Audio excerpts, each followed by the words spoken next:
একটানা 22 দিন চোখে কাপড় বেঁধে অত্যাচার। ভারতের বিএসএফ জওয়ান পূর্ণম কুমার সাউকে পাকিস্তানে আটকে রেখে এই অত্যাচার চালানো হয়। তবে তিনি ছাড়া পেয়ে ভারতে এসে পাকিস্তানকে নিয়ে কি বলল, সমস্ত কিছু আপনাদেরকে এই ভিডিওটিতে একদম ডিটেলসেই জানিয়ে দেব।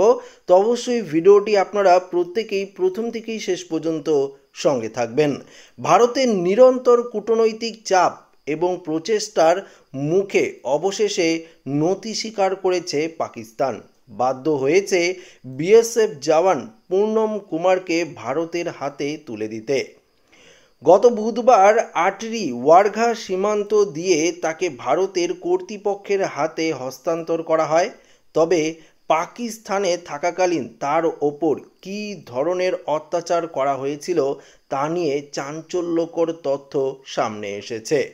সূত্রের খবর, পাকিস্তানি রেঞ্জারদের হাতে ধরা পড়ার পর পূর্ণম কুমার সাউকে বেশিরভাগ সময় চোখ বেঁধে রাখা হতো। তাকে শারীরিকভাবে মারাত্মক অত্যাচার করা না হলেও লাগাতার মানসিক অত্যাচার চলত। পাকিস্তানের সেনা পূর্ণমকে ঠিকমতো ঘুমাতে দিত না, রোজ অকথ্য ভাষায় গালিগালাজও করত। এমনকি তাকে দাঁত মাজতেও দেওয়া হতো না বলে জানা গিয়েছে। সূত্র মারফত আরও জানা গিয়েছে যে পূর্ণম কুমার সাউয়ের কাছ থেকে বিএসএফের গোপন তথ্য জানার জন্য মরিয়া চেষ্টা চালিয়েছিল পাকিস্তানি সেনারা। সীমান্তে বিএসএফ জওয়ানদের মোতায়েনের কোথাও রয়েছে বিএসএফের শীর্ষ আধিকারিক কারা, এই সমস্ত বিষয়ে তথ্য জানার চেষ্টা করা হয়েছিল, কিন্তু পূর্ণম কুমার সাউ কোনো তথ্য প্রকাশ করেনি। ডিউটিতে থাকার সময় পূর্ণমের কাছে মোবাইল ফোন ছিল না, ফলে পাকিস্তানি রেঞ্জাররা তার কাছ থেকে কোনো ফোন নাম্বার বা অন্য ডিজিটাল তথ্যে উদ্ধার করতে পারেনি। গত 23শে এপ্রিল পাঞ্জাবের ফতেপুর সেক্টরে সীমান্ত পাহারার দায়িত্ব ছিলেন এই পূর্ণম কুমার সাউ। সে সময় তিনি অসাবধানতাবশত সীমান্ত পেরিয়ে পাকিস্তানের দিকে চলে যান এবং পাকিস্তানি রেঞ্জারদের হাতে ধরা পড়েন। পাকিস্তানের অজ্ঞাত কোনো জায়গায় একটি জেলের সেলে তাকে বন্দি করে রাখা হয়েছিল।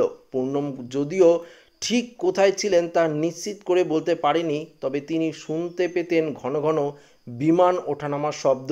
এই শব্দ থেকেই তিনি অনুমান করেছিলেন যে তাকে হয়তো কোনো এয়ারবেসের কাছাকাছি বন্দি করে রাখা হয়েছে। দীর্ঘ 22 দিন পর গত বুধবার আটরি ওয়ারঘা সীমান্ত দিয়ে পূর্ণম কুমারকে ভারতের হাতে তুলে দেয় পাকিস্তান। বর্তমানে তার শারীরিক ও মানসিক অবস্থা স্থিতিশীল রয়েছে বলেই জানা গেছে। তবে পাকিস্তানি রেঞ্জারদের হাতে তার ওপর যে মানসিক নির্যাতন চালানো হয়েছিল তা সামনে আসার পর নিরাপত্তা বাহিনী জওয়ানদের সুরক্ষার বিষয়টি নতুন করে আলোচনায় এসেছে। দেশের জন্য কর্তব্য পালন করতে গিয়ে সীমান্ত পেরিয়ে যাওয়া একজন জওয়ানের সঙ্গে এমন অমানবিক আচরণ নিন্দনীয়। তো বন্ধুরা, আপনারা দেখতেই পারলেন এই পূর্ণম কুমার সাউকে পাকিস্তানে আটকে রেখে কিভাবে অত্যাচার করা হয়েছিল, সেটা কিন্তু আপনারা এই ভিডিওটিতে জানতে পারলেন। তো আশা করি ভিডিওটি প্রত্যেকের ভালো লেগেছে। ভিডিওটি ভালো লাগলে অবশ্যই লাইক করে নেবেন, বন্ধুদের সাথে অবশ্যই ভিডিওটি শেয়ার করবেন এবং যারা নতুন রয়েছেন চ্যানেলটিকে সাবস্ক্রাইব করে নেবেন। জয় হিন্দ, বন্দে মাতরম।